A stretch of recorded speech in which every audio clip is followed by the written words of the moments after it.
Assalamu alaikum students, welcome our channel. Today is our topic Boyle's Law. आज हम पढ़ेंगे Boyle's Law क्या है, Boyle's Law के डेफिनेशन, Boyle's Law किसने दिया है, Boyle's Law में क्या कौन से मतलब कंडीशन में होगा और Boyle's Law को विद प्रूफ करूँगा विद फार्मूला और फार्मूले की मदद से उसका डेफिनेशन और उनके दरमियान रिलेशन। आज ये सारे टॉपिक्स Boyle's Law में पढ़ेंगे। बॉयल्स लॉ में आइसोथर्मल प्रोसेस में होगा। अगर प्रोसेस आइसोथर्मल में होगा तो बॉयल्स लॉ अप्लाई होगा, अदरवाइज बॉयल्स लॉ अप्लाई नहीं होगा। आइसोथर्मल मतलब क्या है? Iso mean same, thermal mean heat या टेम्परेचर। सेम टेम्परेचर पे सेम टेम्परेचर हो उस प्रोसेस पे बॉयल्स लॉ अप्लाई होगा, अदरवाइज अप्लाई नहीं होगा। Boyle's law in 1662 by the Roberts Boyle's ने दिया था। इस तारीख को रॉबर्ट बॉयल्स ने दिया था। अगर इसके पहले डेफिनेशन लिखूं, अगर डेफिनेशन से समझाऊं तो शायद आप लोगों को सही समझाए।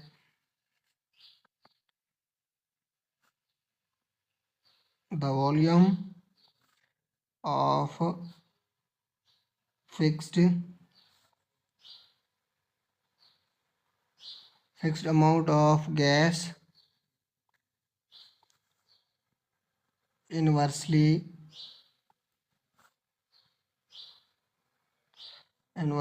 proportional to the pressure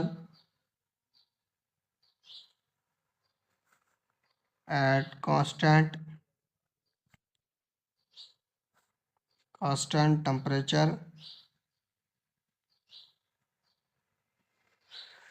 boils law में वॉल्यूम क्या है, तो पहले वॉल्यूम को समझाऊं। वॉल्यूम क्या है? जिसका लेंथ और विड्थ हाइट तीनों हो उसको, उस चीज़ को क्या बोलते हैं? वॉल्यूम बोलते हैं।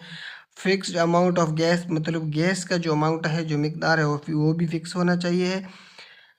गैस का जो मिकदार है वो फिक्स होना चाहिए और वो वॉल्यूम, उसका जो फिक्स अमाउंट ऑफ गैस है उसका वॉल्यूम इन्वर्सली प्रोपोर्शनल है प्रेशर के ऊपर एट अ कांस्टेंट टेम्परेचर। अगर टेम्परेचर कांस्टेंट हो, वॉल्यूम का रिलेशन विद प्रेशर के साथ क्या होगा? इन्वर्स होगा। इन्वर्स का मतलब क्या है कि एक चीज़ बढ़ेगा तो एक कम होगा। इसका मतलब वॉल्यूम बढ़ेगा तो प्रेशर कम होगा। अगर प्रेशर इंक्रीज होगा तो वॉल्यूम डिक्रीज होगा। बॉयल्स लॉ में हम एक रिलेशन पढ़ते हैं, volume pressure relation. Volume pressure relation क्या है? अगर वॉल्यूम बढ़ेगा तो प्रेशर कम होगा, अगर प्रेशर बढ़ेगा तो वॉल्यूम कम होगा।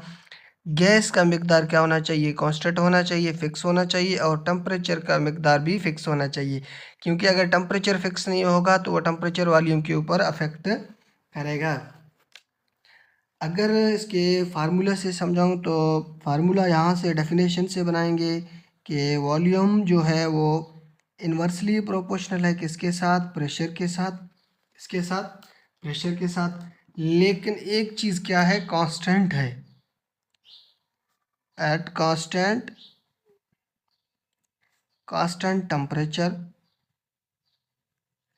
टेम्परेचर को क्या होना चाहिए? कांस्टेंट होना चाहिए। लेकिन ये प्रोपोर्शनलिटी को हटाएंगे। अगर प्रोपोर्शनलिटी हटाएंगे तो प्रोपोर्शनलिटी का जो वैल्यू है के, उसको लिखेंगे के क्या है? वेयर के इज अ प्रोपोर्शनलिटी लिख रहा हूँ ताकि याद करने में आसानी हो।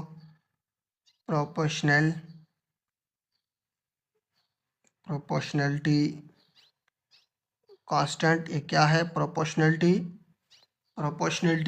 कांस्टेंट है। कैमरा को थोड़ा चेक करूं, क्या है? प्रोपोर्शनलिटी कांस्टेंट है। अगर इसको प्रोपोर्शनलिटी अगर कांस्टेंट है तो इसको हटाते हैं, साइड पे करते हैं तो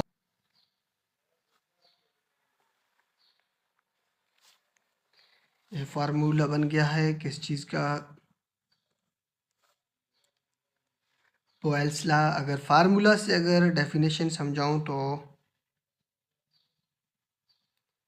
P V is equal to K. अगर के कांस्टेंट होगा तो अगर इसी फार्मूला की मदद से अगर आप लोगों को डेफिनेशन समझाऊं तो फिर मज़ीद आसानी होगा। अगर एक नया डेफिनेशन है, एंट्री स्टूडेंट्स को बहुत काम आएगा। at constant temperature,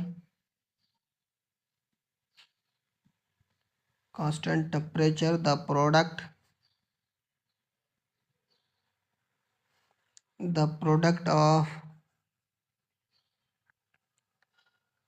of pressure and volume for the given mass of gas are called Boyle's law। अगर डेफिनेशन फार्मूला के मुताबिक से लिखूँ तो कि मतलब कांस्टेंट टेम्परेचर होना चाहिए, जो प्रोडक्ट बनता है प्रेशर और वॉल्यूम के दरमियान एक गिवन मास ऑफ गैस का, उसको क्या बोलते हैं? Boyle's law. जो प्रेशर है, अगर प्रेशर को इंक्रीज करेंगे, मैं यहाँ पे लिखता हूँ, ये एंट्री स्टूडेंट के लिए एक इम्पोर्टेंट है, अगर प्रेशर को डबल करें तो वॉल्यूम क्या होगा? हाफ होगा। अगर वॉल्यूम को डबल करें तो प्रेशर क्या होगा? हाफ होगा। उम्मीद करता हूँ कि तमाम स्टूडेंट्स को बॉयल्स लॉ समझ आया है, और जिसको समझाया है हमारे चैनल से कुछ बेनिफिट हासिल हो रहा है, तो उससे हमारा यही रिक्वेस्ट है कि हमारे चैनल को सब्सक्राइब करें।